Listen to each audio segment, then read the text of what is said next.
கர்த்தருடைய பரிசுத்த நாமத்துக்கு ஸ்தோத்திரம் உண்டாவதாக. இன்றைய தேவ வாக்கு, இதோ ரட்சிக்கக்கூடாதபடிக்கு கர்த்தருடைய கை குறுகி போகவும் இல்லை, கேட்கக்கூடாதபடிக்கு அவருடைய செவி மந்தமாகவும் இல்லை. ஹalleluya, ஹalleluya. நம் ஆண்டவராகிய இயேசு நம்மை ரட்சிப்பதற்காக நம்மளுடைய ஜெபத்தை எப்படியாக இருக்கணும்னு ஆசைப்படுறார் தெரியுமா?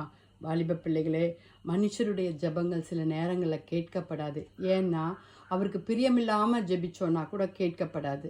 ஆனால் அவர் கை குறுகலை, இசப்பா கை குறுகலை. கேட்கக்கூடாதபடி அவர்கள் செவிகள், அவருடைய காது கேட்கக்கூடாதபடி செவிடனாகவோ மந்தமாகவோ இல்லை. நம்மளை புறம்பே தள்ளாத ஏசப்பா நம்மோடு கூட இருக்கிறாரு. ஆனாலும் நம்மளுடைய பாவங்கள், அடுத்த வசனத்தை பார்த்தீங்கன்னா, நம்ம பாவங்கள் அதற்கு தடையாக இருக்குது. நம்மளுடைய பாவங்கள் எதெல்லாம் தடையாக இருக்குதுன்னு பார்ப்போமா? ஜெபிக்கும்பொழுது நாம் கர்த்தருடைய இடத்துல நம்மளுடைய பாவங்களை அறிக்கிட்டு ஜெபிக்கணும். அதே சமயம் நம்ம ஒரு காரியத்தை ஆசை வேணும், ஆசைப்படுறோன்னு வச்சுக்கோங்களேன். அந்த காரியத்தை எனக்கு கிடைச்சே ஆகணும்னு கேட்கும்போது அது கர்த்தருடைய சித்தம் இல்லைன்னா அது நடக்காது. ஏன்னா அதன் மூலியமா உங்களுக்கு கஷ்டம் வரும்னு ஆண்டவருக்கு தெரியும். அதனால அது கிடைக்காது. அதே போல கர்த்தருடைய சித்தத்திற்கு எதிராக நம்ம ஜெபிச்சாலும் அந்த ஜெபம் நமக்கு கேட்கப்படாது. ஹalleluya. கர்த்தருக்கு கீழ்ப்படியாம நம்ம கர்த்தருக்கு நம்ம டிஸ்ஓபே பண்ணாலும் நமக்கு கிடைக்காது, எந்த காரியமும் கிடைக்காது. ஆண்டவர்கிட்ட கேட்கணும், ஏசப்பா உமக்கு பிரியமானது செய்ய மாத்திரம் எனக்கு சொல்லித்தாங்க ஆண்டவரே. சந்தேகத்தோடு நம்ம கேட்டோனாலும் கிடைக்காது. முழு நிச்சயத்தோடு என் கர்த்தர் எனக்காக யாவையும் செய்து முடிப்பார் என்ற நம்பிக்கையில நம்ம கேட்டோம்னா ஆண்டவர் செய்வார். ஹalleluya.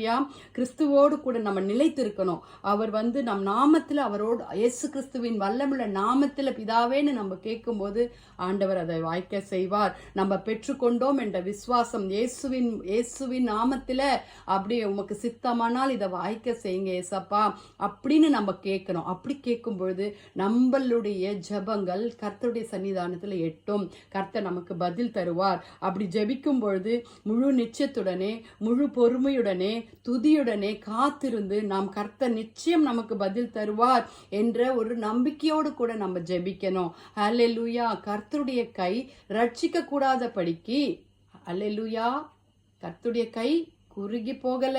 நம்ம ரட்சிக்க கூடாதபடிக்கு குறுகி போகல, கேட்காதபடிக்கு அவருடைய செவி மந்தமா இல்லை.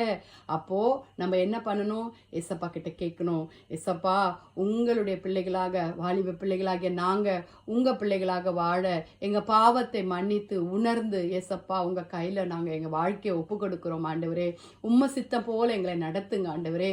இந்த வார்த்தையை அப்பா கர்த்தாவே எங்கள் செவிகளில மந்தமாகாதபடி, எங்கள் நினைவுகளில மந்தமாகாதபடி நீங்க எங்களை நடத்துங்க ஏசப்பா.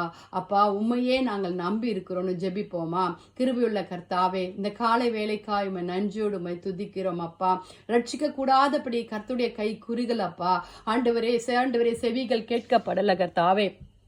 ஹalleluya. ஆண்டவரே நீர் நல்லவராகவே இருக்கிறீர் கர்த்தாவே. எங்கள் மேல் கிருபை உள்ளவராக இருக்கிறீர். உமக்கு நன்றி ராஜா, உமக்கு நன்றி கர்த்தாவே. உம்முடைய நாமத்தை மகிமைப்படுத்துகிறோம். இந்த அதிகாலை ஆண்டவரே, காலை வேளையில இந்த வசனத்தை கேட்கிற ஒவ்வொரு வாலிப பிள்ளைகள் யாரா இருந்தாலும் ஆண்டவரே, மனுஷனாக பிறந்த ஒவ்வொருவரையும் கர்த்தாவே அப்பா நீர் தொடுங்க ஆண்டவரே. எதற்காக ஜெபிக்கிறாங்க? என்னப்பா தேவ சித்தம் நடக்க வேண்டும் என்று ஜெபிக்கிறார்களா கர்த்தாவே? சுகம் வேண்டும் என்று ஜெபிக்கிறாங்களாப்பா? இன்னல்கள் துன்பத்தில் இருந்து ஜெபிக்கிறாங்களா ஏசப்பா? அவர்களுடைய ஜெபத்தை நீங்க தள்ளாமல் கர்த்தாவே நீங்க கேட்டு அவர்களுக்கு பதில் தாங்கப்பா. உங்களுடைய ராஜ்யத்திற்கு கர்த்தாவே ஒவ்வொருவரையும் நீர் ஆயத்தப்படுத்துங்க ஏசப்பா. விசேஷமா எங்க வாலிப பிள்ளைகளை நீங்க ஆயத்தப்படுத்துங்க. எங்க உலக தேசங்களில் இருக்கிற வாலிப பிள்ளைகள் பாவத்திலிருந்து மீண்டு வர கிருபை பாராட்டுங்க ஆண்டவரே. அவர்களை ரட்சிங்க ஏசப்பா. எங்களை கர்த்தாவே உம்முடைய கரத்துல ஒப்பு கொடுக்கிறோம் ஆண்டவரே. இந்த நாளை ஆசீர்வதிங்க. சுகவீனமா இருக்கிறவர்களை சுகப்படுத்துங்கப்பா. ஊழியக்காரர்களை சுகப்படுத்துங்க. தேவைகள் எல்லாம் சந்திங்க. மழை வெள்ளத்திலிருந்து ஜனங்களை பாதுகாத்து கொள்ளுங்க. அரசாங்கத்திற்கு நல்ல ஞானத்தை தந்து ஆரோக்கியத்தை தந்து கர்த்தர் நடத்துவீராக சுவாமி. அப்பா இந்த நாளை உம்முடைய கரத்துல ஒப்பு கொடுக்கிறோம். இயேசுவின் மூலம் ஜெபம் கேளும் பிதாவே. ஆமேன், ஆமேன். Thank you. Have a blessed day, my dears.